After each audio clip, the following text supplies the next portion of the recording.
Abdul ಕಲಾಂನಂತವ್ರು boat ಕಟ್ಟುವವನ ಮಗ paper ಮಾರಿ ಬಂದ ಹುಡುಗ ಏನ್ ಓದಾಕ್ ಲೈಬ್ರರಿ ಇರ್ಲಿಲ್ಲ, ಸುಮ್ಮನೆ ಬೋಟ್ ಕಟ್ತಿದ್ದ, ಪೇಪರ್ ಮಾರಿ ಬಂದು ಬದುಕದವ, ರಾಷ್ಟ್ರಪತಿ, ಭಾರತ ರತ್ನ ಆದವ. ನಮ್ ಮಕ್ಕಳಿಗೆ ಓದಾಕ್ ಒಂದು ರೂಮ ಕಟ್ಟಿ ಕೊಟ್ಟಿವಿ, ಎಲ್ಲಾ ಮಾಡಿ ಕೊಟ್ಟಿವಿ, ಬೇಕಾದಾಗ ಚಹಾ ಕೊಡ್ತೀವಿ, ಟಿಫಿನ್ ಕೊಡ್ತೀವಿ. ಇವ್ಯಾಕ ರತ್ನಗಳಾಗುವಲ್ಲ? ಮನಿಗೆ ರತ್ನ ಆಗುವಲ್ಲ, ಇನ್ನು ಭಾರತಕ್ಕೆ ಯಾವಾಗ ರತ್ನ ಆಕ್ಕವ? ನಮ್ಮ ಕಡಿಂದ ಏನು ನೀಗುವಲ್ರಿ, ಆಗವಲ್ಲಂತ ಹುಡುಗರು. ಕೌಟಿಲ್ಯ ಯಾರ ಗೆಟೌಟ್ ಅಂದಿದ್ರಲ್ಲ, ಒಂದು ದಿವಸ ಅವನೇ ಕಟೌಟ್ ಹಾಕಿ ಅವನ್ ವೆಲ್ಕಮ್ ಮಾಡಿರ್ಬೇಕು, ಹಂಗ ಬೆಳೆದ ಕೌಟಿಲ್ಯ. ಯಾಕ ನಮ್ಮ ಮಕ್ಕಳಿಗೆ ಆಗುವಲ್ದು ಇದು? ನನಗೆ ಯಾಕೆ ಸೋಲು ಜೀವನದೊಳಗ? ಅಂದ್ರೆ ನಮ್ಮಲ್ಲಿ ನಿರಾಸೆ. ಏನೂ ಇಲ್ಲದೆ ಗುಡಿಸಿಲಿನೊಳಗ ಕೌಟಿಲ್ಯ ಸಾಮ್ರಾಜ್ಯ ಕಟ್ಟದ್ರ ನಮ್ಮವ್ವ ಅಪ್ಪ ನನಗೆಲ್ಲಾ ಮಾಡಿ ಕೊಟ್ಟಾರ, ಆದ್ರೂ ನನಗೊಂದು UPSC ಎಕ್ಸಾಮ್, ಒಂದು KPSC ಎಕ್ಸಾಮ್, ಒಂದು PSI ಎಕ್ಸಾಮ್, ಒಂದು ಪೊಲೀಸ್ ಎಕ್ಸಾಮ್ ಯಾಕೆ ಪಾಸ್ ಮಾಡಕ್ ಆಗುವಲ್ದು? ಒಂದು ಸಣ್ಣ ವ್ಯವಹಾರ ಹಚ್ಚಿ ಕೊಟ್ಟಾರ, ಯಾಕೆ ನನಗ್ ನೀಗ್ಸಕ್ ಆಗುವಲ್ದು? ಇದು ಸ್ವಾಧ್ಯಾಯ. ಒಬ್ಬ ಜ್ಯೋತಿಷಿ ಹತ್ರ ಹೋದ್, ಹೋಗಿ ಒಟ್ಟ ನನಗ್ ಕಾಡ್ತೈತ್ ನೋಡಪ್ಪ, ಏನಾರ ಹೇಳ. ಅವ ಅಂದ, ಬಾಳತನಾಗಿತ್ತಪ್ಪ, ಯಾರು ಬಂದಿದ್ದಿಲ್ಲ, 100 ರೂಪಾಯಿ ಇಡು ಅಂದ. ಅವ ಅಂದ, 100 ರೂಪಾಯಿ ಇಲ್ಲ, 50 ಇಡು ಕೊನೆಗೆ. 50 ಇಲ್ಲ ಅಂದ. 25 ಇಡು ಮರಯ, ಬೋಣಿಗೆ ಐತಿದು ಅಂದ. ನಮ್ದ ಬಗೋಣೆಗೆ 25 ಇಡು ಅಂದ. 25 ಇಲ್ಲ, 10 ಇಡು ಕೊನೆಗೆ ಹೇಳ್ತೀನಿ ಅಂದವ. ಇಲ್ಲ ಅಂದ. 1 ರೂಪಾಯಿ ಇಟ್ಬಿಡು ಮರ, ಹೇಳ್ತೀನಿ ಅಂದ. 1 ಇಲ್ಲ ಅಂದ. ನೀವ್ ಹೋಗ್, ನಿಮ್ಮಂತವ್ರಿಗೆ ಶನಿನೂ ಏನು ಮಾಡಕ್ಕಾಗಲ್ಲ, ಹೋಗ್ ನೀ ಸುಮ್ಮ. ತೂ ಜಾತ್ ಶನಿ ಬಿ ಕುಚ್ ಬೆಗಡೆಗ ನೈತೇರ, ಏನು ಮಾಡಂಗಿಲ್ಲ, ಹೋಗಿ ಶನಿ ನಿನಗ. ನಮ್ಮಲ್ಲಿ ಯಾಕೆ ನಿರುತ್ಸಾಹ ಬಂತು? ಈಗ ತಾಯಂದಿರು ಇರ್ತಾರ, ತಾಯಂದಿರು ನೀವ್ ನೋಡ್ರಿ ಮನ್ಯಾಗ, ಈಗ ನೀವ್ ಈ ಮಾತು ಕೇಳ್ತಿರಿಲ್ಲ, ಆಕಿ ಕಾಲ್ಗುಣದಿಂದ ಬಹಳ ಚಲೋ ಬೆಳಿತ ಮನಿ ಅಂತ ಅನ್ನೋದಿಲ್ಲ. ಏನ ಗುಣ ಕಾಲಾಗಿರ್ತೈತೆ, ಏನ್ ಪ್ರಿಂಟ್ ಮಾಡಿಸ್ಕೊಂಡ್ ಬಂದಿರ್ತಾರ ಎಲ್ಲರೂ ಹೋಗಿ ಪ್ರಿಂಟಿಂಗ್ ಪ್ರೆಸ್ನಾಗ, ಏನ್ ಕಾಲ್ಗುಣದಾಗ ಐತಂದ್ರ ಏನಿದ್ರ ಅರ್ಥ? ಆಕಿ ಕಾಲ್ಗುಣದಿಂದ ಮನಿ ಬಹಳ ಬೆಳಿತಪ್ಪ. ಕಾಲಾಗಿರುವುದಿಲ್ಲ, ತಿಳ್ಕೊಂಡಿರ್ಬೇಕು. ಎದಕ್ ಮನಿ ಬೆಳೆದೈತಿ ಅಂದ್ರ ಕಾಲ್ಗುಣ ಅಂತ ನಾವ್ ಹೇಳ್ತೀವಿ, ಹಂಗಿರುವುದಿಲ್ಲ. ಆಕಿಗೆ ಗೊತ್ತಿರ್ತೈತಿ ಗಂಡ ಎಷ್ಟ್ ಇನ್ಕಮ್ ಐತಿ, ಎಷ್ಟ್ ಖರ್ಚು ಮಾಡಿಸ್ಬೇಕು, ಎಷ್ಟ್ ಖರ್ಚು ಮಾಡಿದ್ರ ನಾವಿಬ್ರು ದುಃಖ ಇಲ್ಲಾರ್ದಂಗ ಬದುಕ್ತಿವಿ. ಗಂಡನ ಕಡೆಯಿಂದ ಸಾಲ ಮಾಡಿಸಿಲ್ಲ, ಮನಿ ಸಂಸಾರ ನಡೆಸಿದ ಬಿಟ್ಟಿಲ್ಲ, ಮಂದಿಗೆ ಸಂಸಾರ ಹೆಂಗ ನಡೆಸ್ಯಾಳಂತ ತೋರ್ಸಿಲ್ಲ. ಅದನ್ನ ತಾನ ತನ್ನ ಮುಷ್ಟಿಗೆಯೊಳಗೆ ಹಿಡ್ಕೊಂಡು ಬಿಗಿಯಾಗಿ ಗಂಡಗ ಸಾಲ ಮಾಡಿಸ್ಲಾರ್ದಂಗ, ಇದ್ದಿದ್ದ ಖರ್ಚು ಮಾಡ್ಲಾರ್ದಂಗ ಮಾಡಿ ಮನಿ ಕಟ್ಟಾಳಲ್ಲ. ಕಾಲಾಗ ಗುಣ ಇರುವುದಿಲ್ಲ, ಬಂದ ಕಾಲವನ್ನ ಅರಿತು ಬದುಕುವ ಗುಣಕ್ಕ ಕಾಲಗುಣ ಅಂತ. ಇವು ನಮ್ಮ ಏನ್ ಮಾಡ್ತಾವ ತಾಯಂದಿರು, ರಿಪಿ ಹಚ್ಚಿ ಅವಕ್ಕ ಒಂದು ಮನಿ ಕಟ್ಟಕ್ ಹೇಳ್ತಾವ. ಅವು ಇವ್ರು ಒತ್ತಾಯಕ್ ಮಾಡೋದು ಮನಿ ಕಟ್ತಾವ. ನಿನ್ ಕಡಿಂದ ಏನು ಆಗ್ಲಿಲ್ಲ, ಒಂದು ನೆಳ್ಳ ಮಾಡ್ಲಿಲ್ಲ, ಒಂದು ನೆಳ್ಳ ಗಿಡದ ಬುಡಕ್ ನಿಂತರ ನೆಳ್ಳ ಸಿಗ್ತೈತೆ. ಏನ್ ಮನಿನ ಕಟ್ಟಬೇಕಂತೇನಿ. ಅವಾಗ ಬೆಳಿಗ್ಗೆ ಎದ್ದು ಕೂಡ್ಲೆ ಶುರು ಮಾಡ್ತಾರೆ, ನಿನ್ ಕಡಿಂದ ಒಂದು ನೆಳ್ಳ ಮಾಡಕ್ ಆಗ್ಲಿ. ಅವು ಕೇಳಿ ಮಳ್ಳಕ್ಕವಟ. ಇದು ನೆಳ್ಳ ಮಾಡಕ್ ಹೋಗಿ 50 ಲಕ್ಷ ಸಾಲ ಮಾಡ್ತದೆ. ಏನ್ ಸಾಲ ಮಾಡಿ ಅದು ತೀರ್ಸಕ್ ಆಗ್ಲಿಲ್ಲ, ಎಲ್ಲ 1 ಎಕರೆ ಹೊಲ ಮಾರ್ತು, ಇದ್ದಿದ್ ನೌಕರಿ, ಪೆನ್ಷನ್ ಅಮೌಂಟ್ ಅದು ಇದು ಹಾಕ್ತು. ಇದು ಹೇಳ್ತೆ ಅಂತಿ ಮುಂದ, ಅಲ್ಲ ಒಟ್ಟ ಸಾಲದ್ದು ಅದು ಕಟ್ಟಾಕ, ತಿಂಗಳ ಕಟ್ಟದಕ್ಕ, ಬಡ್ಡಿ ಕಟ್ಟದಕ್ಕ ನನ್ ಸ್ಯಾಲ್ರಿಗೆ ಹೊಂದಾಣಿಕೆ ಆಗುವಲ್ದು. ಅದಕ್ಕ ನಿಮಗ್ ಒಟ್ಟ ಬುದ್ಧಿ ಇಲ್ಲ, ಹೆಂಗ್ ಮಾಡ್ಬೇಕು ಅನ್ನೋದು ಗೊತ್ತಾಯಿಲ್ಲ. ತಾನ ಹೇಳಿ ಕಟ್ಸ ಅಂದ್ರ ನಾವ್ ಎಷ್ಟೋ ಮಂದಿ ಮನಿ ಕಟ್ಟಿಸಿ ಮಂದಿಗೆ ಬಾಡಿಗೆ ಕೊಡ್ತೀವಿ, ಮತ್ ಅವ್ರ ಇರ್ಲಿ ಅಂತ. ಅದು ಎದಕ್ಕ? ಲೋನ್ ತುಂಬಕ್. ಮತ್ತ ನಾವ್ ಬಾಡಿಗೆ ಮನೆಗ ಇರೋದು ಸಾಯ ಮಠ. ಅಂದ್ರ ಮನಿ ಕಟ್ಟಿಸಿದ್ದ ಎದಕ್ಕ? ಸಂತೋಷವಾಗಿರಕ. ಕಾಲಾಗಿರೋದಿಲ್ಲ ಗುಣ, ಕಾಲವನ್ನ ಅರಿತು ಬದುಕಬೇಕಾಗ್ತೈತೆ ಅಷ್ಟೇ. ಎಷ್ಟು ಸಾಲ ಮಾಡಿದ್ರೆ ಏನೈತೆ ಹೇಳಿ? ಸಾಲ ಮಾಡಿ ಸಂತೋಷವಾಗಿ ಆಗ್ತೈತೇನೋ? ಮನುಷ್ಯ ಬಾಳ ಸಾಲ ಮಾಡಿ, ಒಬ್ಬ ಸಾಲ ಸಾಲ ಮಾಡಿದ್, ಅದು ರಾತ್ರಿ ಎಲ್ಲ ಟೆನ್ಷನ್, ಅದಕ್ ಸಾಲ ಐತ್ ಅಂತ. ರಾತ್ರಿ 12ಕ್ಕೆ ಎದ್ದು ಕುಂತ ತಕ್ಷಣ ಹೆಂಡ್ ಕೇಳಿ, ಯಾಕೆ ಎಷ್ಟು ಟೆನ್ಷನ್ ಮಾಡ್ಕೊಂತೀರ? ಇಲ್ಲ ಬಹಳ ಸಾಲ ಆಗೈತಿ, ಅದಕ್ಕ ಟೆನ್ಷನ್. ಯಾರಿಗ್ ಕೊಡ್ಬೇಕು? ರಾತ್ರಿ 12ಕ್ಕೆ ಅವನ ಮುಂದಿನ ಮನೆಯವ ಅದಾನಲ್ಲ ಅವನಿಗೆ ಕೊಡ್ಬೇಕಾಗೈತಿ. ಆ ಹೆಣ್ಮಗಳು ಹೋಗಿ ಕದ ಬಡ್ದು, ಈಗ ಸಾಲ ಕೊಟ್ಟನಂತಲ್ಲ, ಕೊಡಂಗಿಲ್ಲ ನಾವು. ಅಕಸ್ಮಾತ್ ನಾಳೆ ಕೇಳಾಕ್ ಬಂದ್ರ ನಿನ್ನ ಹೆಸರು ಬರ್ದಿಟ್ಟು ಮನಿಗೆ ಬಂದ್ಲು. ಈಗ ನೀವು ಆರಾಮ್ ನಿದ್ದೆ ಮಾಡು, ಅವ ಎದ್ದು ಅಡ್ಡಾಡ್ತಾನ. ನಿಮ್ಮಕ್ಕೋ ಇನ್ನವ ಅಡ್ಡಾಡ್ತಾನ ನೋಡು, ಓಣಿ ತುಂಬಾ ಅಡ್ಡಾಡ್ತಾನ ಇನ್ನವ. ಸಾಲ ಎಷ್ಟು ಮಾಡ್ಬೇಕಂದ್ರ ಮನುಷ್ಯ ಸಾಲ ನಾವು ತೀರಿಸುವಷ್ಟು ಮಾಡ್ಬೇಕೆ ಹೊರತು ನಾವೇ ತೀರಿ ಹೋಗುವಷ್ಟು ಸಾಲ ಮಾಡಬಾರ್ದು. ಕಲಿಬೇಕು ಮನುಷ್ಯ. ಇದು ಸ್ವಾಧ್ಯಾಯ, ಇದು ಸ್ವಾಧ್ಯಾಯ ಅಂತಾರೆ. ಅದಕ್ಕೆ ಅದು ಎಡ್ಡು ಅಂದ್ಲಂದ್ರೆ ಜಡ್ ಬಂದೈತೆ ಅಂತಾನೆ ತಿಳ್ಕೊಳ್ಳೋದು ಅಷ್ಟ. ಅವ್ರು ಕೆಲಸ ಮಾಡಂದ್ರೆ ಬರ್ತೈತೆ ಅಷ್ಟ. ಇದು ಪ್ರಯತ್ನ ಬೇಕಲ್ಲ. ಇನ್ನೂ ಒಂದಿಷ್ಟು ಮಂದಿ ತಾಯಂದ್ರೆ ಹೇಳ್ತಿರ್ತಾರ, ಒಟ್ಟು ಅಡಿಗೆ ಮನ್ಯಾಗ ಹೋದ್ರೆ ನನ್ನ ಕುತ್ತಿಗೆ ಹಿಡಿದು ಹೊರಗೆ ದಗ್ದಂಬ ಆಗ್ತೈತಿ. ಏನಾಗ್ತೈತಿ? ಅಡಿಗೆ ಮನ್ಯಾಗ ಹೋದ್ರೆ ಕುತ್ತಿಗೆ ಹಿಡಿದು ಹೊರಗೆ ದಬ್ದಂಗೆ ಆಗ್ತೈತಿ. ಊಟ ಹೋಗ್ತೈತಿ. ಅಡಿಗೆ ಮನ್ಯಾಗ ಹೋಗಕ್ಕಾದ್ರೆ ಒಲ್ಲೆ, ಊಟ ಮಾತ್ರ ಮಸ್ತ್ ಬೇಕು. ಹಿಂಗಾದ್ರೆ ಹೆಂಗ ಪ್ರಯತ್ನ ನಡೀತೈತಿ ಹೇಳಿ? ಮೇರಿ ಕೋಮ್ 2 ಮಕ್ಕಳ ತಾಯಿಯಾಗಿ ಬಾಕ್ಸಿಂಗ್ ಆಡಿ ಭಾರತಕ್ಕೊಂದು ಕಂಚಿನ ಪದಕ ತಂದು ಕೊಟ್ಟಲ್ಲ. ಇದು ಪ್ರಯತ್ನ ಪ್ರವೃತ್ತಿನ ಹೇಳುದು. ಪ್ರಯತ್ನ ಬೇಕು ಮನುಷ್ಯಾಗ ಸ್ವಲ್ಪ. ಒಬ್ಬ ವ್ಯಕ್ತಿ ಹೇಳ್ತಿದ್ದ, ನಾ ದೂರದ ವ್ಯಕ್ತಿಗಳನ್ನು ಮಾತಾಡಿಸೋಕೆ ಪ್ರಯತ್ನ ಮಾಡ್ತೇನೆ ಅಂತ. ಅವನ ಸ್ನೇಹಿತರಂದ್ರು, ಹೆಂಗೆ ಸಾಧ್ಯ ಇತ್ತು ದೂರದ ವ್ಯಕ್ತಿಗಳು ಮಾತಾಡಕ? ನಿನ್ನ ಕಡೆಯಿಂದ ಇದು ಮಾಡಕ್ಕೆ ಸಾಧ್ಯ ಇಲ್ಲ ಅಂತ ಹೇಳಿದ್ರು. ಆ ವ್ಯಕ್ತಿ ಒಂದು ದಿವಸ ಫೋನ್ ಕಂಡು ಹಿಡಿದಿದ್ದ. ಗ್ರಹಾಂ ಬೆಲ್ ಅವನ ಹೆಸರು. ಗ್ರಹಾಂ ಬೆಲ್ ನಿಮಗೆ ಗೊತ್ತೈತೋ ಎಲ್ಲಿದು? ಗ್ರಹಾಂ ಬೆಲ್ ಫೋನ್ ಕಂಡು ಹಿಡ್ದ. ಈಗ ನೀವು ಹೆಲೋ ಹೆಲೋ ಅಂತ ಕರಿತಿರಲ್ಲ, ಏನು ಹೆಲೋ ಅಂದ್ರೆ ಅವ ಫಸ್ಟ್ ಫೋನ್ ಕಂಡು ಹಿಡಿದ ತಕ್ಷಣ ಮೊಟ್ಟ ಮೊದಲು ಫೋನ್ ಮಾಡಿದ್ದ ಅವನ ಗರ್ಲ್ ಫ್ರೆಂಡ್ ಪ್ರಿಯತಮೆ ಇದ್ಲಲ್ಲ, ಆಕಿ ಹೆಸರು ಮಾರ್ಗರೈಟ್ ಹೆಲೋ. ಆಕಿಗೆ ಹೆಲೋ ಅಂದ ಜಗತ್ತೆಲ್ಲ ಹೆಲೋ ಹೆಲೋ ಅನ್ನಕತ್ತೈತಿ ಈಗಷ್ಟೆ. ಅಂದ್ರೆ ಸುಮ್ಮನೆ ಒಂದು ಫೋನ್ ಕಂಡು ಹಿಡಿದು ಪ್ರಿಯತಮೆಯ ಹೆಸರು ಜಗತ್ತು ಪ್ರಸಿದ್ಧ ಮಾಡೋದಾತ. ಅಂದ್ರೆ ಒಂದಿಷ್ಟು ಪ್ರಯತ್ನ ಬೇಕು ಮನುಷ್ಯಾಗ. ಈ ಜಮಖಂಡಿ ಹತ್ರ ಆ ಕಡೆ ಒಂದು ಚಿಕ್ಕ ಪಡಸಲಿಗೆ ಅಂತ ಒಂದು ಊರಿದೆ. ಚಿಕ್ಕ ಪಡಸಲಿಗೆ ರೈತರಿಗೆ ಗೊತ್ತಿರಬೇಕಿದು. ಅದು ಕೃಷ್ಣಾ ನದಿಯ ದಂಡೆ ಚಿಕ್ಕ ಪಡಸಲಿಗೆ ಊರ. ಅಲ್ಲಿ ಈ ಕೃಷ್ಣಾ ನದಿ ಹರಿದು ಬರ್ತಿತ್ತು.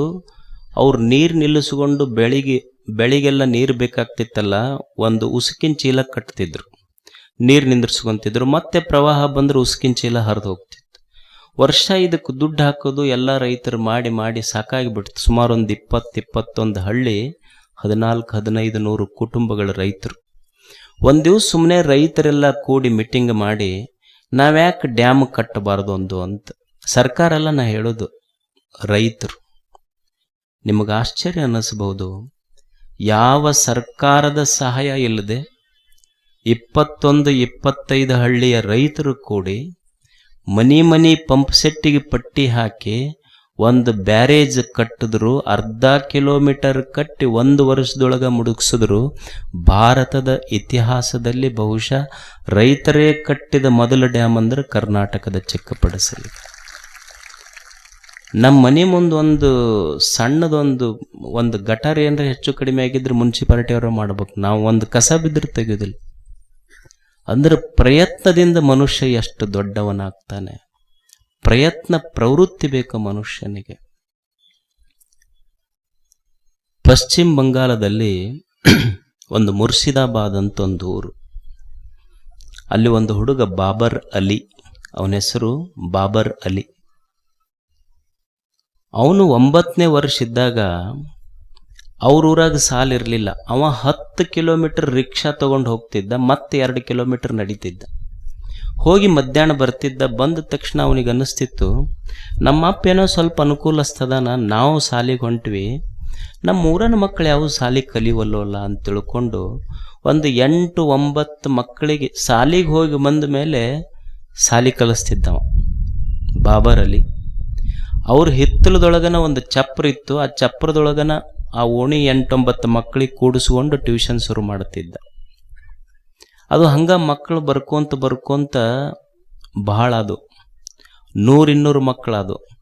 ಮತ್ತು ಇವನು ಕೈಯಾಗ ಕಲ್ತವ್ರು ಮತ್ತೆ ಬಂದು ಅವ್ರ ಸಾಲಿಗೆ ಹೋಗಿ ಬಂದು ಟ್ಯೂಷನ್ ಹೇಳಕತ್ತರು. ಎಷ್ಟು ಬಹಳ ಮಕ್ಕಳದು. ಒಂದು ದಿವಸ ಅಮರ್ತ್ಯ ಸೇನ್, ನಿಮಗೆ ಗೊತ್ತಿರಬೇಕು, ನೊಬೆಲ್ ಪ್ರಶಸ್ತಿ ತಗೊಂಡವ್ರು ಅಮರ್ತ್ಯ ಸೇನ್, ಅವರು ಶಾಂತಿನಿಕೇತನಕ್ಕೆ ಇವನಿಗೆ ಕರೆಸಿದ್ರು. ನಿನ್ನ ಸ್ಕೂಲ್ ಕಟ್ಟಿಯಲ್ಲ, 9 ವರ್ಷದ ಹುಡುಗೊಂದು ಸಾಲಿ ಕಟ್ಟ್ಯಾನಂದ್ರೆ ಅದ್ರ ಬಗ್ಗೆ ಹೇಳಿ 2 ಮಾತು ಅಂತ. ಅದಕ್ಕೆ ಆನಂದ ಶಿಕ್ಷಣ ನಿಕೇತನ ಅಂತ ಹೆಸರಿಟ್ಟ ಬಾಬರ್ ಅಲಿ. ಅವನ ಹೆಸರು ಬಾಬರ್ ಅಲಿ. ಅವ ಅಂತ ನಾನು ವಿವೇಕಾನಂದರಿಂದ ಸ್ಫೂರ್ತಿ ಪಡೆದೆ. ಆನಂದ ಶಿಕ್ಷಣ ನಿಕೇತನ ಅಂತ ಹೆಸರಿಟ್ಟ. ಅಮರ್ತ್ಯ ಸೇನ್ ಅವನಿಗೆ ಶಾಂತಿನಿಕೇತನದಲ್ಲಿ ಕರೆದು ಮಾತನಾಡಿಸಿದ. ಮುಂದೆ CNN IBN ಅವರು ಅವನಿಗೆ ರಿಯಲ್ ಹೀರೋ ಪ್ರಶಸ್ತಿ ಕೊಟ್ಟರು. 10 ಲಕ್ಷ ಬಹುಮಾನ ಕೊಟ್ರ ಹುಡುಗ ತಮ್ಮ ಮನೆಗೆ ತಗೊಂಡು ಹೋಗ್ಲಿಲ್ಲ, ತಾನು ಮಾಡುವ ಸಾಲಿಗೆ ಒಂದಿಷ್ಟು ಜಾಗ ಖರೀದಿ ಮಾಡ್ತು. ಮುಂದೊಂದು ದಿವಸ ಸಾಲಿ ಕಟ್ಟಿತು. BBC ಅವರು ಸರ್ವೆ ಮಾಡಿದಾಗ ಯಾವ ಸುಮಾರು 8 ಮಕ್ಕಳಿದ್ರು, ಆ 8 ಮಕ್ಕಳು ಓದಿ ಪಾಸಾಗಿ ಅದ ಸಾಲಿಯೊಳಗೆ ಟೀಚರ್ ಆಗಿ ಬಂದಿದ್ರು. ಇವ ಅದಕ್ಕೆ ಹೆಡ್ ಮಾಸ್ಟರ್ ಆಗಿದ್ದ. 800 ಮಕ್ಕಳು ಓದಕತ್ತಾರ. BBC ಅವ್ರ ಸರ್ವೇದೊಳಗೆ ಗೊತ್ತಾಗಿದ್ದು ಅಂದ್ರೆ ಬಾಬರ್ ಅಲಿ ವಿಶ್ವದ ಅತ್ಯಂತ youngest head master of the world ಅಂತ BBC ಅವನಿಗೆ ಗೌರವ ಕೊಟ್ಟಿತ್ತು.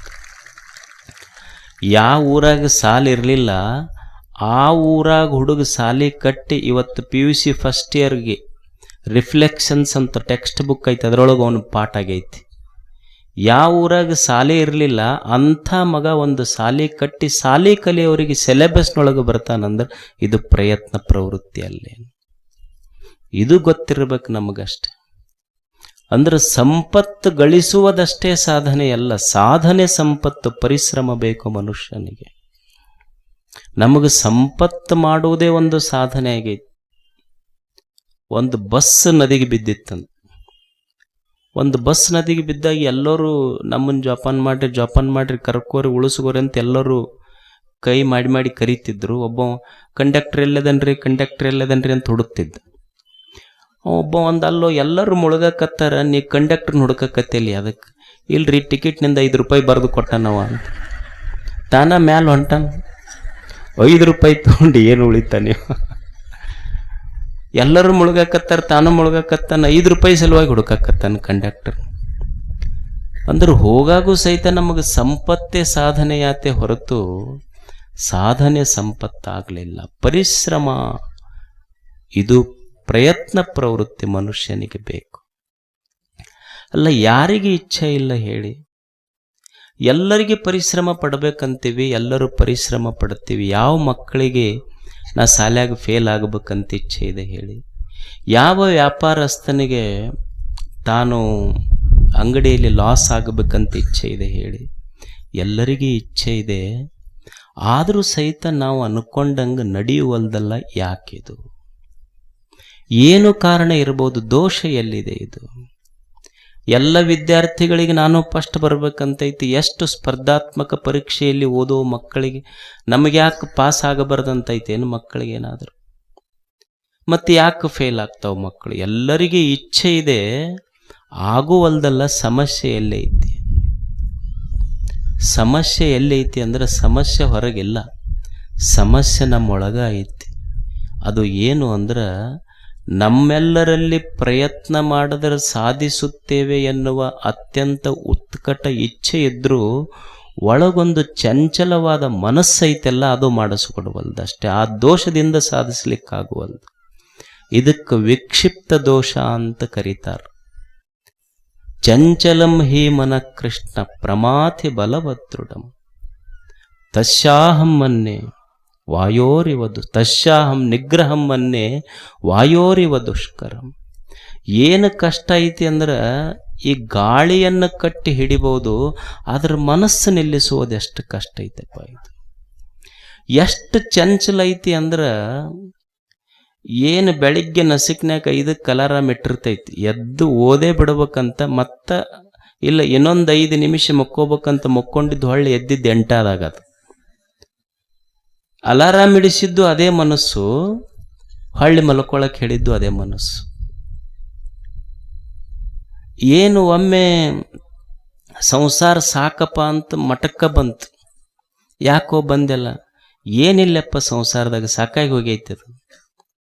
ಮತ್ತು ಸಾಯಂಕಾಲ ಆತು, ಬರ್ತೀನಪ್ಪ ಅಂದ.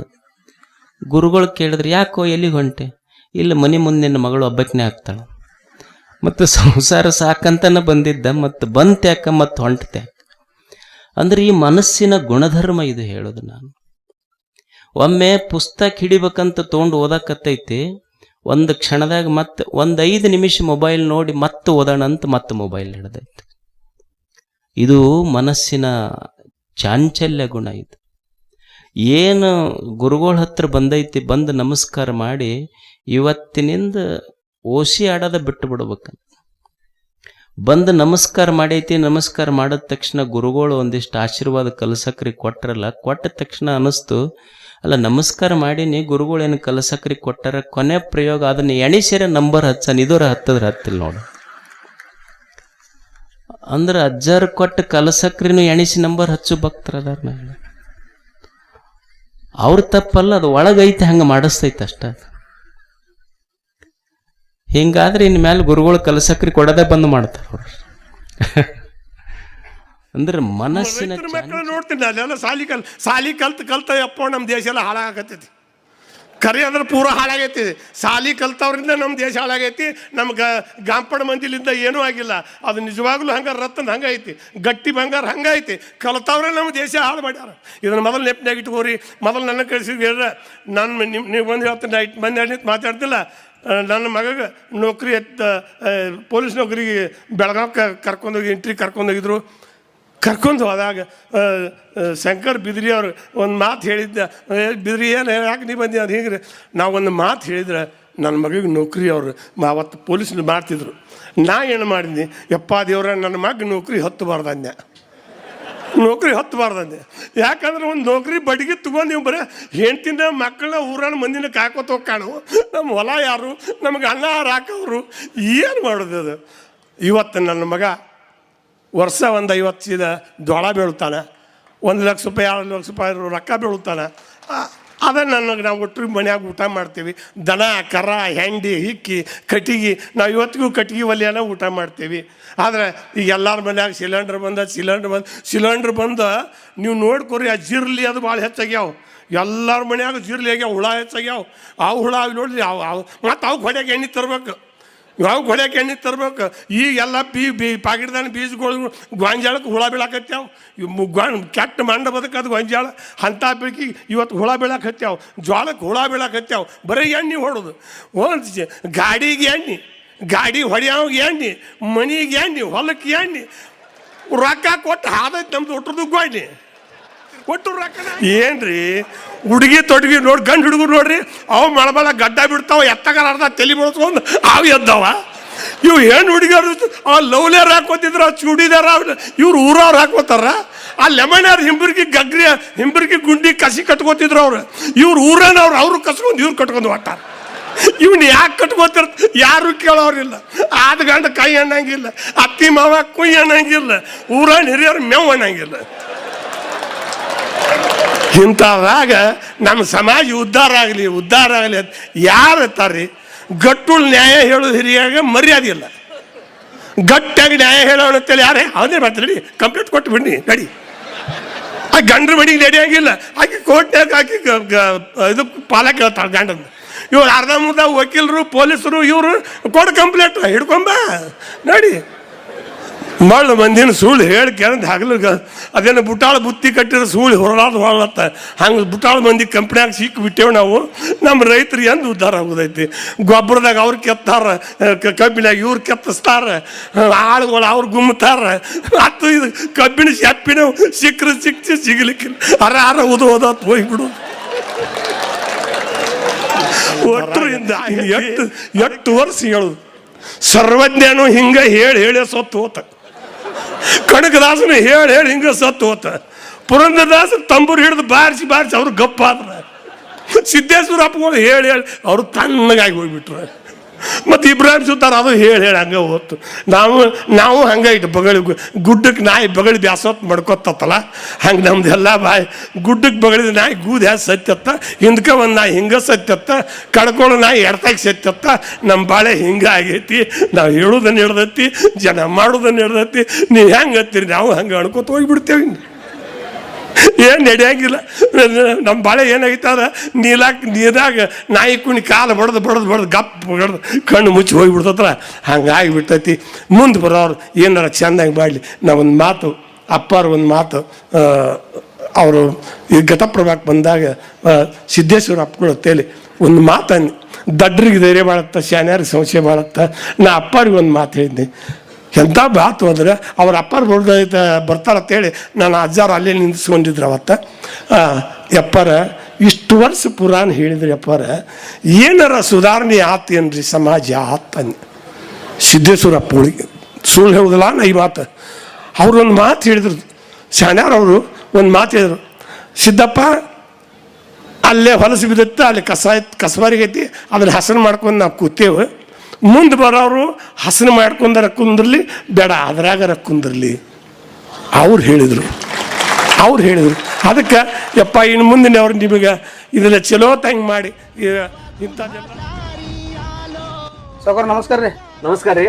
ಗಣಪತಿ ಕುಣಿಸಿದ್ದು ರೀ, ಗಣಪತಿ ಮಹಾಪ್ರಸಾದಕ್ಕೆ ಪಟ್ಟಿ ಕೊಡ್ರಲ್ಲ ಒಂದು 5,000 ರೀ. ಎಷ್ಟ? 5,000 5,000 ರೀ. ತಗೋರ್ಲೆ ಅಂದಂಗ ಇದು ಗೊಗಲ್ ಇಲ್ಲಿ ತಂದಿ? ಇದು ರೀ ಸಾವ್ಕಾರ, ಇದು ಆನ್ಲೈನ್ ರೀ. ಆನ್ಲೈನ್? ಹಾಂ ರೀ. ನೀ ಇದು ಶರ್ಟ್ ಎಲ್ಲಿ ತಂದಿ? ಆನ್ಲೈನ್ ರೀ. ನೀ ಇವ ಚಪ್ಪಲ್ ಎಲ್ಲಿ ತಂದಿ? ಇವು ಆನ್ಲೈನ್ ರೀ. ಮತ್ತ ಆನ್ಲೈನ್ ದವ್ರ ಕಡೆನ ಪಟ್ಟಿ ಬೇಡ್ಬೇಕಲ್ಲ ನೀವು, ನಮ್ ಕಡೆ ಬೈಂದಿರಿ? ಎಲ್ಲರಿಗೂ ಒಂದು ವಿಷಯ ಹೇಳ್ತಾನು, ಯಾರ ತಪ್ಪು ತಿಳ್ಕೊಬೇಡ್ರಿ. ಊರಾಗ ಒಂದು ಯಾವ್ದೇ ಸಮಾಜ ಕಾರ್ಯ ಆಗ್ಬೇಕಾದ್ರು ನಾವೆಲ್ಲ ವ್ಯಾಪಾರಸ್ಥರು ಸೇರೆ ಪಟ್ಟಿ ಕೊಡ್ತೀವಿ. ಊರಾಗ ಒಂದು ಯಾವ್ದೇ ಗುಡಿ ಗುಂಡಾರ ಆಗ್ಬೇಕಾದ್ರು ಎಲ್ಲ ವ್ಯಾಪಾರಸ್ಥರು ಸೇರೆ ನಿಮ್ಗೆಲ್ಲ ಪಟ್ಟಿ ಕೊಡ್ತೀವಿ. ಮತ್ತ ಉದ್ರಿ ತನನ ನಮ್ಮ ವ್ಯಾಪಾರಸ್ಥರ ಕಡೆ ಬಂದ ರೊಕ್ಕ ಇದ್ದಾಗ ಆನ್ಲೈನ್ ಶಾಪಿಂಗ್ ಮಾಡ್ತೀರಿ. ನೀವೆಲ್ಲ ರೊಕ್ಕ ಬೇಡಾಕ್ ಹೆಂಗ ಸ್ವತಃ ಮಾಡಿ ಬರ್ತೀರಿ, ಹಂಗ ನಮ್ಮ ಊರಿನ ವ್ಯಾಪಾರಸ್ಥರು ಬೆಳಿಲಿ ಅಂತೇಳಿ ನೀವೆಲ್ಲರೂ ವ್ಯಾಪಾರ ಮಾಡಕ್ಕೂ ಹಿಂಗ ಬರ್ಬೇಕು. ಅಂಗಡಿ ಬಾಡಿಗೆ, ಲೈಟ್ ಬಿಲ್, ಟ್ರಾನ್ಸ್ಪೋರ್ಟ್ ಖರ್ಚ. ಜೀವನದಾಗ ಸಂತರು ಒಂದು ಮಾತನ್ನು ಹೇಳ್ತಾರೆ. ಏನು ಸಂತರ ಮಾತು ಹೇಳ್ತಾರಪ್ಪ ಅಂತಂದ್ರೆ ಸಂಸ್ಕಾರ ಬಹಳ ಮುಖ್ಯವಾದದ್ದು. ಪರಮಾತ್ಮನ ಜಗತ್ತಿನೊಳಗೆ ಬಾಳಿ ಬದುಕೋದದು. ಇನ್ನೊಂದು ಮಾತು ನಾನು ನಿಮಗೆ ಹೇಳ್ತೀನಿ, ನಮ್ಮ ಸುತ್ತಮುತ್ತ ಎಲ್ಲ ಪಕ್ಷಿ ಪ್ರಾಣಿಗಳು ಅದಾವಿಲ್ರಿ? ಎಷ್ಟೋ ಗುಬ್ಬಿ ಗಿಬ್ಬಿ ಎಲ್ಲ ಅದಾವಿಲ್ರಿ? ಪಕ್ಷಿ ನವಿಲ್ ನಿಮ್ಮ ಸುತ್ತಮುತ್ತ ನಿಮ್ಮ ಮನ್ಯಾಗ ಕಟ್ಟಿದ್ದು ಬಿಟ್ಟವು, ನಮ್ಮ ಕೂಡ ಕೂಡಿ ಹೆಂಗಾಗ್ಯಾವು. ಪಕ್ಷಿ ಪಶು ಎಲ್ಲ ಅದ ನಿಮ್ಮ ಸುತ್ತಮುತ್ತ ಎಷ್ಟೋ ಗುಬ್ಬಿ ಅದಾವು. ಯಾವ ಕಡೆ ಶುಗರ್ ಐತ್ರಿ, ಯಾವ ಕಡೆ BP ಐತಿ, ಯಾವ್ರೆ ದವಾಖಾನಿಗೆ ಹೋಗ್ಯಾವ್ರಿ, ಯಾವ ಕಡೆ ಟ್ರೀಟ್ಮೆಂಟ್ ಸಲಹೆ ಹಚ್ಚಿದ ನೋಡ್ಯಾರ? ಇಲ್ಲ. ಜಗತ್ತು ಅನ್ನೋದು ಭಗವಂತ ನಿರ್ಮಾಣ ಮಾಡಿದಂಥ ಏನೋ ಒಂದು ಸೃಷ್ಟಿ ಅದ. ಆ ಸೃಷ್ಟಿ ನೇಮಕ್ಕೆ ಪಾಲಿಸ್ಯಾವ. ಆ ನೇಮ್ ಪ್ರಕಾರ ಚಂತನ ಬಡ್ದಾಡುವ, ಎಲ್ಲೋ ಬಿದ್ದು 4 ಕಾಳು ಕಡೆ ತಿಂತಾವ, ಎಲ್ಲಿದೋ ನೀರು ಕುಡಿತಾವ, ಬ್ಯಾಂಕ್ ಬ್ಯಾಲೆನ್ಸ್ ಚಿಂತಿಲ್ಲ, ನನ್ನ ಸಿಮ್ ನಿನ್ನ ಸಿಮ್ ಚಿಂತಿಲ್ಲ, ಬಡ್ದಾಡೋದು ಜಗಳಾಡೋದು ಚಿಂತಿಲ್ಲ, ಏನಿಲ್ಲ. ಮುಕ್ತವಾಗಿ ನಿಸರ್ಗದಾಗ ಇರ್ತಾವ. 6 ಗಂಟೆಗೆ ಮಕ್ಕೋತಾವ, ನಸಿಕಿನಾಗ 4 ಗಂಟೆಗೆ ಅವು ಗಡಿಯಾರಿಲ್ಲ, ತಾನ ಎದ್ದು ಸೂರ್ಯನ ಬರೋಬ್ಬರ ಹಾರಾಕ್ ಚಾಲು ಮಾಡಿ ಚಂತನ ಬಾಳಿ ಬದುಕ್ತಾವ. ಎಲ್ಲವೂ ನೇಮದೊಳಗೆ ಅದಾವ. ಎಲ್ಲರೂ ಬಾಂಬ್ ಒಗೆಯೋದು, ಯುದ್ಧ ಆಗೋದು, ಜಗಳ ಆಗೋದು, ಕದನ, ಪೊಲೀಸ್ ಸ್ಟೇಷನ ಈ ಮನುಷ್ಯನಿಂದ ಐತಿ. ನಮ್ಮ ಸುತ್ತಮುತ್ತ ಇಟ್ಟೆಲ್ಲ ಗಿಡ ಗಂಟೆ ಅದಾವೆ. ಗಿಡ ಗಂಟಿಂದ ಯಾವ ರೋಗ ಬಂದದ ಹೇಳ್ರಿ ನೋಡೋಣ. ಗಿಡ ಗಂಟಿಂದ ಯಾವುದೇ ರೋಗ ಬಂದದ? ಯಾವ್ರೆ ಪಶು ಪಕ್ಷಿಗಳಿಂದ, ಪ್ರಾಣಿಗಳಿಂದ, ಅಡವಿನ ಪ್ರಾಣಿಗಳಿಂದ ನಮ್ಮ ಮ್ಯಾಗೇನ್ರಿ ಆಗೈತೆ ನನ್ನೆಯ. ನೀರು ಕೆಡಿಸಿದವ್ರು ಯಾರ? ಬಡ ಹೇಳ್ರಿ. ನೀರು ಕೆಡಿಸಿದವ್ರು ಯಾರು? ನಾವು. ಗಾಳಿ ಕೆಡಿಸಿದವ್ರು ಯಾರು? ನಾವು. ಗಿಡ ಗಂಟಿ ಕಡ್ದವ್ರು ಯಾರು? ಚಲೋ ಬಂಗಾರ ಅಂತ ಗುಡ್ಡ ಸಫಾಯಿ ಮಾಡಿದವ್ರು ಯಾರು? ಮತ್ತು 108 ರೋಗ ತೊಗೊಂಡು ಈ ಭೂಮಿ ತಾಯಿ ಒಳಗೆ ವಿಷ ಹಾಕಿ ವಿಷದ ಅನ್ನ ತಿಂದು 108 ರೋಗ ತೊಗೊಂಡು ನೆಳ್ಕೋತ 50ರೊಳಗೆ 108 ರೋಗ ತೊಗೊಂಡು ನೆಳ್ಳವ್ರು ನಾವು. ಕೆಡಿಸೋದು ನಿಸರ್ಗ ಅಲ್ಲ. ಒಂದು ಪಶು ಪ್ರಾಣಿಗಳದ್ದು ಕೆಟ್ಟಿಲ್ಲ, ಗಿಡಗಂಟಿದ್ದು ಕೆಟ್ಟಿಲ್ಲ. ಅವತ್ತರಿಂದ ಆಕ್ಸಿಜನ್ ಹೇಳ್ರಿ ನೋಡೋಣ. ನಿಮ್ಮದು 25 ಲಕ್ಷ ರೂಪಾಯಿ ಕಿಮ್ಮತ್ತು ಬಿಲ್ಡಿಂಗ್ ಇದ್ರೆ ಆ ಸಿಮೆಂಟದು ಏನು ಬಿಲ್ಡಿಂಗ್ ಐತ್ಲಿ ಅದರಿಂದ ಆಕ್ಸಿಜನ್ ಬರೋಂಗಿಲ್ಲ. ನಮಗೆ ಹಿತ್ತಲಾಗ ಯಾವಾಗೋ ಒಂದು ಬಿದ್ದಂಥ ಬೇವಿನ ಬೀಜ ಇರ್ತದೆ, ಬಚ್ಚಲು ನೀರು ಹೋಗಿ ಒಂದು ಚಲೋ ಗಿಡ ಆಗಿರ್ತದೆ, ಕೋಟಿ ಕೋಟಿ ಬೆಲೆ ಬಾಳುವಂಥ ಆಕ್ಸಿಜನ್ 100 ವರ್ಷನಾಗ ಅದು ಕೊಟ್ಟು ಹೋಗ್ತದೆ. ಅದು ಡಾಕ್ಟರದ ಜೀವನದೊಳಗೆ ಒಂದು ಬೇವಿನ ಬೀಜ ಕಾಗಿ ತಿಂದು ಎಲ್ಲ ಹೊಲಸು ಮಾಡಿರ್ತೈತಿ, ಅದ್ರ ಮ್ಯಾಗ ಒಂದಿಟ್ಟು ಮಣ್ಣು ಬಿದ್ದು ನಮ್ಮ ಬಚ್ಚಲ್ ನೀರು ಹೋದಾಗ ಒಂದು ಗಿಡ ಬರ್ತೈತಿ. 20 ಬಿಡ್ಲತ್ತಂದ್ರೆ ದಿನ 50 ಮಂದಿ ಕುಂಡಕ್ಕೆ ನೆಳ್ಳ ಕೊಡ್ತದೆ. 100 ಪಕ್ಷಿಗಳು ಕೂತು ಹೇಳ್ತಾವ, ಕೋಗಿಲು ಕೂತು ಹಾಡ್ತಾವ. ಅಲ್ಲ, ನಿಮಗೆಲ್ಲ ನೆಳ್ಳಾಗ್ತದೆ, ದಿನ ಆಕ್ಸಿಜನ್ ಕೊಡ್ತದೆ. ಎಟ್ಟ 100 ವರ್ಷ ಆಗಿ ಒಂದಿನ ಹಳಿದಾಗಿ ಮುರಿದು ಬಿದ್ದರೂ ಸಹಿತ ಮತ್ತು ನಿಮ್ಮ ಮನೆ ಬಾಗಿಲು ಕಿಡಿಕಿಯಾಗಿ ನಿಮ್ಮ ಮನೆ ಬಾಗಿಲಾಗಿ ನಿಮ್ಮ ಮನೆ ರಕ್ಷಣೆ ಮಾಡ್ತಕ್ಕಂಥ ಕೆಲಸ ಒಂದು ಬೇವಿನ ಬೀಜ ಮಾಡ್ತದೆ ಜೀವನದಲ್ಲಿ. ಅದಕ್ಕಾಗಿ ಭಗವಂತನ ಜಗತ್ತಿನೊಳಗೆ ಒಂದು ಮಾತು, ಈ ಸತ್ಸಂಗ 11ನೇ ದಿನ, ಈ ಸತ್ಸಂಗದ ಒಂದು ಮಾತು ಏನು ಸ್ವಾಮೀಜಿ ಅಂದರೆ ಏನೂ ಅಲ್ಲ. ಜಗತ್ತಿನ ಯಾರೂ ಏನೂ ತೊಗೊಂಡು ಬಂದಿಲ್ಲ. ನೀವು 1000 ಕೋಟಿ ಮಾಡ್ರಿ ಏನೂ ಆಗಿಲ್ಲ. ಟಾಟಾ ಎಟ್ಟು ಊಟ ಮಾಡ್ತಾನೋ, ಬಿರ್ಲಾ ಎಟ್ಟು ಊಟ ಮಾಡ್ತಾನೋ, ಅಂಬಾನಿ ಎಟ್ಟು ಊಟ ಮಾಡ್ತಾರೋ, ಸುಮ್ಮ ಅವ್ರದ್ದೊಂದು ಲೆಕ್ಕಾಚಾರ ಮೊಬೈಲ್ದಾಗ ಬರ್ತಾವೆ ನೋಡ್ರಿ. ನೀವು ಬಡ ಬಡ ಹೊಲದಾಗ ಮಸ್ತ್ ಮಾಡ್ತೀರಿ, 4 ರೊಟ್ಟಿ 4 ಚಮಚೆ ಅನ್ನ, 2 ಗ್ಲಾಸ್ ಅಂಬಲಿ, ಇಲ್ಲದ್ರೆ 2 ಗ್ಲಾಸ್ ಮಜ್ಜಿಗೆ ಕುಡ್ದು ಬಂತು ಚಂತಾನೆ ಇರ್ತೀರಿ. ನೀವು ತಿನ್ನಂಗೆ ಅವ್ರು ತಿನ್ನಕ್ಕೆ ಬರೋಂಗಿಲ್ಲ. ಅವ್ರ ಕೈಯಾಗ ಕುಂಡು ಟೇಬಲ್ ಬಂಗಾರದು ಅದಾವ, ತಾಟುಗಳು ಕೋಟಿ ಕಿಮ್ಮತ್ತಿನ ತಾಟ್ ಅದಾವ. ಅದರ ಒಂದು ಚಪಾತಿ ಮುಂದೆ 1000 ಲಕ್ಷ ಕೋಟಿ ಮಾಲಕು ಸಹಿತ 2 ರೊಟ್ಟಿ ತಿನ್ನಬೇಕು, 1 ತೆಮಿಗೆ ನೀರು ಕುಡಿಬೇಕು, 4 ಮೀಟರ್ ಮೈ ಮ್ಯಾಗ ಅರಿವು ಮುಚ್ಚಬೇಕು. 1000 ಕೋಟಿ ಮನುಷ್ಯಾಗು ಅದ ಒಬ್ಬ ಹೆಗಲಿಗೆ ಟಾವೆಲ್ ಸುತ್ಕೊಂಡು ರೈಸ್ ಸಹಿತ 4 ರೊಟ್ಟಿ ತಿನ್ಬೇಕು. ನಮ್ಮೆಲ್ಲರ ಜೀವನ ಏನಾಗೈತಿ? ಮೊನ್ನೆ ಒಂದು ಮಾತು ಹೇಳಿ, ನಾವು ಹೊಟ್ಟೆ ತುಂಬಿಸೋ ಸಲುವಾಗಿ ಓಡಾಕತ್ತಿಲ್ಲ, ನಮ್ಮೊಳಗೆ ಒಂದು ಮನಸ್ಸು ಐತಿ, ಮನಸ್ಸು ತುಂಬ್ಸಕ್ಕೆ ಓಡಾಕತ್ತೀವಿ. 4 ರೊಟ್ಟಿ ಕೊಟ್ರೆ ಹೊಟ್ಟೆ ತುಂಬ್ತದೆ, ಅರ್ಧ ಹಾಸಿಗೆ ಕೊಟ್ರೆ ಸಮಾಧಾನ ಇರ್ತದೆ, 5 ಮೀಟರ್ನ್ಯಾಗ ಮುಚ್ಚುತ್ತದೆ ಅರಿವಿ, 2 ಬಕೆಟ್ ಝಳಕಕ್ಕೆ 4 ತೆಮಿಗೆ ನೀರು ಕುಡಿಯೋಕ್ಕಾದ್ರೆ ಬ್ಯಾಸ್ಗಿ ಸಾಕು. ಇದ್ರ ಮುಂದೆ ಏನು ಟ್ಯಾಂಕರ್ ಗಟ್ಟಲೆ ನೀರು ಕುಡಿಯಂಗಿಲ್ಲ, ಚೀಲಗಟ್ಟಲೆ ಜೋಳ ತಿನ್ನಂಗಿಲ್ಲ. ಈ ಜೀವಕ್ಕೆ ಹತ್ತೋದು ಇಟ್ಟೈತಿ, ಪ್ರಶ್ನೆನಿಲ್ಲ. ಒಂದು ಪರಿವಾರಕ್ಕೆ ಒಂದು 2 ಲಕ್ಷ ರೂಪಾಯಿ ವರ್ಷಕ್ಕಾದ್ರೆ ಮನೆ ಕಾಳು ಕಡೆ ಆದರೆ ದಿನ ಹೋಳಿಗೆ ಹುಗ್ಗಿ ಮಾಡಿರ ಪ್ರಶ್ನೆನಿಲ್ಲ. ಆದ್ರೆ ನಾವು ಸಂಕೇಶ್ವರದಾಗ ಪ್ಲಾಟ್ ತೊಗೊಂಡ್ರೆ ಸಮಾಧಾನ ಇಲ್ಲ. ಮುಂದೆ ಬೆಳಗಾವ್ಕೊಂದು ತೊಗೊಂಡು ಸುಮ್ಕೊಂಡಿಲ್ಲ. ಹುಬ್ಳಿ ಧಾರವಾಡ ನಡುವೆ ಒಂದು 2 ಪ್ಲಾಟ್ ತೊಗೊಂಡು ಅಲ್ಲಿ ಸುಮ್ಕೊಂಡಿಲ್ಲ. ಬೆಂಗಳೂರಿನಾಗ ಒಂದು ಮನೆ ಕಟ್ಟಬೇಕಂದ, ಅಲ್ಲಿ ಸುಮ್ಕೊಂಡಿಲ್ಲ. ಮೈಸೂರಿನಾಗ ಒಂದು ಮನೆ ಕಟ್ಟಬೇಕಂದ. ಏನು 25-30 ವಯಸ್ಸಕ್ಕೆ ಪ್ಲಾಟ್ ತೊಗೊಳ್ಳೋದು, ಮನೆ ಕಟ್ಟಬಾರ್ದಂತಲ್ಲ, ಮನೆ ಕಟ್ಕೋತ ಹಾದ. ಒಂದು 80 ವರ್ಷ ಹುಡ್ದ ಒಂದು 60 ಮನೆ ಕಟ್ಟಿದೆ. ಎಲ್ಲ ಸಿಟಿಯಾಗ ಮನಿನ ರೀ. ಬೆಂಗಳೂರು, ಮೈಸೂರು, ಹುಬ್ಬಳ್ಳಿ, ಧಾರವಾಡ, ಬೆಳಗಾವಿ ಎಲ್ಲ ಕಡೆ ಮನೆ 50 ಕಟ್ಟಿದ. ಇವು ಮನ್ಯಾಗ ಇಲ್ಲ. ನಾ ಹೇಳಿ ಗೊತ್ತೇನು ರೀ, ಮನೆ 50-60 ಮನೆ ಕಟ್ಟ್ಯಾನ, ಆದರೆ ಇವು ಮನೆಯಾಗಿಲ್ಲ. ಇದನ್ನು ಪಯಭರಣಿ ಮಾಡವ, ಅದ್ರ ವಾಸ್ತುಕ್ಕೆ ಶಾಂತಿ ಮಾಡವ. ಅವು ಕೋಟಿ ಕೋಟಿ ಕಿಮ್ಮತ್ತಿನ ಮನೆಗಳೊಂದು 2 ಕೋಟಿ ಖರ್ಚು ಮಾಡಿ AC ಹಚ್ಚಿ ಮನೆ ಕಟ್ಕೋತ ಹೊಂಟಿ ಸಿಮೆಂಟ್ ಪ್ಲ್ಯಾನ್ ಮಾಡ್ಕೋತ ಇಂಜಿನಿಯರ್ ಪ್ಲ್ಯಾನ 2 ಕೋಟಿ ಖರ್ಚು ಮಾಡಿದ ಮಾರ. ಒಂದು ದಿವ್ಸ ಬಂದು ಆರಾಮ್ ಅನ್ಕೊ. ನಮ್ಮೊಳಗೆ ಜೀವನ ನುಸ್ತ ಕಟ್ಕೋತ ಹೋಗೋದ್ರೊಳಗಲ್ಲ. ನಡೆದಾಡು ದೇವರು ಸಿದ್ದೇಶ್ವರ ಪೂಳ ಒಂದು ಮಾತು ಹೇಳ್ತಾರೆ, ಜೀವನ ಕಟ್ಕೊಳ್ಳೋರು ಭಾಳ ಮಂದಿ ಅದಾರ, ಅದರ ಜೀವನ ಅನುಭವಿಸೋರು ಭಾಳ ಕಡಿಮೆ ಅದಾರ. ಹೇಳೋದು ಗೊತ್ತೇನು ರೀ? ನಿಮ್ಮ ಸಣ್ಣ ಗುಡಿಸಲಿದ್ದರೂ ಕೂಡ 200 ಕೂಲಿ ಇದ್ದರೂ ಕೂಡ, ಚಂತನ ಕೂಲಿ ಮಾಡಿದ್ರು ಕೂಡ 2 ರೊಟ್ಟಿ ಊಟ ಮಾಡಿ ನಿಮ್ಮ ಹಾಸಿಗೆ ಮ್ಯಾಗ ನೀವು ಆನಂದವಾಗಿ ಜಗತ್ತು ಮರೆತು ಖುಷಿಯಾಗಿ 2 ಮಕ್ಕಳು ನೀವು ಇರ್ತಿದ್ರಿ ಅಂದರೆ ನಿಮ್ಮಂಥ ರಾಜಾರ ನೀವು. 1000 ಕೋಟಿ ಆಸ್ತಿ ಇದ್ದು, 10 ಕೋಟಿ ಮನೆ ಇದ್ದು, ಗೇಟದಿಂದ ಅಡುಗೆ ತನ್ನ ಮನ್ಯಾಗ ತನ್ನ 100 ಮಂದಿ ಆಳುಗಳಿದ್ದ, ಒಬ್ಬರು ಮುಖ ಒಬ್ಬರ ಕಡೆ, ಒಬ್ಬರು ಇತರ ವಿಚಾರ ಒಬ್ಬರ ಕಡೆ, ಚಂತನ ಜಗಳ ಆಗಿ ಬಂಗಾರ ತಾಟ್ನಾಗ ಊಟ ಮಾಡೋ ಸಹಿತ ಆರೋಗ್ಯಕ್ಕೆ ಚಲೋ ಇಲ್ಲ, ಔಷಧ ನುಂಗ್ಯಾಗಿ ಊಟ ಮಾಡೋದಿತ್ತಂದ್ರೆ ಏನು ಮಾಡೋ ಜೀವನದಾಗ? ಅದು ಗ್ರೇಟೋ ಇದು ಗ್ರೇಟೋ ಜೀವನದೊಳಗೆ? ಅದಕ್ಕೆ ಸಂತರು ಒಂದು ಮಾತನ್ನು ಹೇಳ್ತಾರೆ, ಭಗವಂತನ ಜಗತ್ತಿನೊಳಗೆ ನಾವು ಬಾಳಿ ಬದುಕಬೇಕು. ಬದುಕುವಂಥ ಈ ವ್ಯವಸ್ಥೆಯೊಳಗೆ ಹೆಂಗೆ ಬದುಕಬೇಕಂದ್ರೆ ಇದೆಲ್ಲವೂ ಪರಮಾತ್ಮನ. ಭಗವದ್ಗೀತಾದಾಗ ಒಂದು ಶ್ಲೋಕ ಅದ, ಕರ್ಮಣ್ಣೇ ವಾಧಿಕಾರಸ್ತೆ ಮಾ ಫಲೇಶು ಕದಾಚನ. ಕರ್ಮ ಮಾಡೋದು ನಿನ್ನ ಕೆಲಸ, ಫಲದ ಬಗ್ಗೆ ತಲೆ ಕೆಡಿಸ್ಕೋಬೇಡ. ಮಂದಿ ಭಾಳ ತಪ್ಪು ತಿಳ್ಕೊತಾರೆ ಇದನ್ನು. ಅಲ್ರಿ ಪಗಾರ ಬೇಡ ನಮಗೆ, ಹಂಗೆ ಕೆಲಸ ಮಾಡೋದ? ಪಗಾರ ಬರ್ತಂದು ಕೆಲಸ ಮಾಡ್ತೀವಿ, ಫಲ ಇಲ್ಲದೆ ಕೆಲಸ ಹೆಂಗೆ ಮಾಡ್ತಾರೆ? ಮಾರ್ಕ್ಸ್ ಬರಲಾರ್ದು ಓದೋದು ಯಾಕೆ ನಾವು? ಮಾರ್ಕ್ಸ್ ಬೇಕಲ್ಲ ಮುಂದಿನ ಕೋರ್ಸಿಗೆ ಹೋಗ್ಲಿಕ್ಕೆ. ಭಗವದ್ಗೀತಾ ಮಾತದಲ್ಲ. ಅದೇನು ಹೇಳ್ತದೆ, ನೀನು ಕರ್ಮ ಸರಿಯಾಗಿ ಮಾಡಪ್ಪ, ಫಲದ ಬಗ್ಗೆ ಕಾಳಜಿ ಮಾಡಿ ಬಂದೇ ಬರ್ತದೆ ಅದು. ನಾನು ಡ್ರೈವಿಂಗ್ ಸರಿಯಾಗಿ ಮಾಡ್ತಿದ್ದೆ ಅಂದರೆ ಕರೆಕ್ಟಾಗಿ ಲಕ್ಷ್ಯ ಕೊಟ್ಟು ಎಡಗಡೆ ಹೋಗಿ ಕರೆಕ್ಟಾಗಿ ಡ್ರೈವ್ ಮಾಡ್ತಿದ್ದೆ, ರೂಲ್ಸ್ ಎಲ್ಲ ಫಾಲೋ ಮಾಡ್ತಿದ್ದೆ ಅಂದರೆ ಗ್ಯಾರಂಟಿ ಊರು ಮುಡ್ತೀನಿ. ನಾನು ಗಾಡಿ ಓಡಿಸೋಕೆ ಆ ಕಡೆ ನೋಡಿ ಈ ಕಡೆ ನೋಡಿದ್ರೆ ಗ್ಯಾರಂಟಿ ಆಕ್ಸಿಡೆಂಟ್ ಮಾಡ್ಕೋತೀನಿ. ನನ್ನ ಕರ್ಮ ಮಾಡೋದನ್ನ ಚಲೋತ್ನಾಗ ಮಾಡು, ಮಾರ್ಕ್ಸ್ ತಾನಾಗೆ ಬರ್ತದೆ. ಮಾರ್ಕ್ಸ್ ತಲೆ ಓದೋದು ಬೇಡ, ಚಲೋತ್ನಾಗ ಓದಿದ್ರೆ ಮಾರ್ಕ್ಸ್ ಬರ್ತದೆ. ನಾವು ರಾಂಗ್ ಇಂಪ್ರೆಷನ್ ಮಾಡ್ತೀವಿ, ಮಾರ್ಕ್ಸ್ ಬರ್ಬೇಕಾದ್ರೆ ಓದು ಅಂತೀವಿ ನಾವು. ಅದಲ್ಲ, ನೀ ಚಲೋತ್ನಾಗ ವಿಷಯ ತಿಳ್ಕೊ, ವಿಷಯ ಚಲೋತ್ನಾಗ ತಿಳ್ಕೊಂಡಿದ್ರೆ ಮಾರ್ಕ್ಸ್ ಯಾಕೆ ಬರುದಿಲ್ಲ? ಒಂದೇ ಬರ್ತದೆ. ಹುಡುಗರಿಗೆ ಹೇಳ್ಬೇಕಾದದ್ದು focus on the study, marks is the result. If you focus only on the result, your preparation will be flawed. Krishna ಅರ್ಜುನ್ಗೆ ಅದೇ ಹೇಳ್ತಾನೆ, ನೀ ತಲೆ ಕೆಡಿಸ್ಕೋಬೇಡ, ನೀನು ಬಾಣ ಬಿಡು, ನಿನ್ನ ಕೆಲಸ ನೀನು ಸರಿಯಾಗಿ ಮಾಡು ಅಂದ್ರೆ ಗೆದೀತಿ. ಬಾಣ ಬಿಡುವ ಆ ಕಡೆ ಈ ಕಡೆ ನೋಡಿದ್ರೆ ಬಾಣ ಎಲ್ಲಿ ಹೋಗ್ತಾವ. ಅದೇ ಮಕ್ಕಳಿಗೆ ಹೇಳಬೇಕಾದದ್ದು ಕರ್ಮಣ್ಣೇವ ಅಧಿಕಾರ. ನಿನ್ನ ಕೆಲಸ ನೀನು ಸರಿಯಾಗಿ ಮಾಡಪ್ಪ, ನಿನ್ನ ಸಿಲೆಬಸ್ ಏನದ, ಪಾಠ ಏನು ಕೊಟ್ಟಾರ ಚಂದಾಗಿ ತಿಳ್ಕೊ. If you know the whole subject as good as the back of your hand, how can you not get the marks? Is essential. ಅದಕ್ಕೆ ನಾವು ಮಕ್ಕಳಿಗೆ ಹೇಳಬೇಕಾದದ್ದು ಅಭ್ಯಾಸ ಚಲೋ ಓದಪ್ಪ, ನೀನು ವಿಷಯ ಚಲೋ ಅಂತ ತಿಳ್ಕೊ.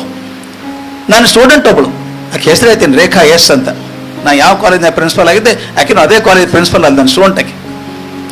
ಆ ಹುಡುಗಿ BSc ಬಂದಾಗ ಹೇಳಿದೆ, Rekha you should get first rank to Bangalore university. ನಕ್ಕಳಕ್ಕೆ ನಾನು PUCಗೆ 70% ಅದು ಸರ್, ಡಿಗ್ರಿ ಹೆಂಗೆ ಬರ್ತದೆ ನನ್ನ ರ್ಯಾಂಕು ಒಂದು. I am not talking of history, I am talking of the future. I and you should work together, you should get first rank. ಓದ್ಕೊಂಡು chemistry ಚಲೋತ್ನಾಗ ಓದು. ಈ ಇಡೀ ನಮ್ಮ ಪರೀಕ್ಷೆ ಇಟ್ಟು ಈಸಿ ಅವರೇ madam, it's so difficult to fail in the examination. ಪ್ರಯತ್ನ ಮಾಡಿದ್ರು ಫೇಲ್ ಆಗ್ಲಿಕ್ಕೆ ಸಾಧ್ಯ ಅಂತ ಸುಲಭ. ಮತ್ತು ಏನು ಜೀನಿಯಸ್ ಇಲ್ಲ, ಹಿಂದಿನ 5 ವರ್ಷ ಕ್ವಶನ್ ಪೇಪರ್ ಓದಿದ್ರೆ ನೀವು ಫೇಲ್ ಆಗೋ ಸಾಧ್ಯ ಇಲ್ಲ, unless you determine to fail.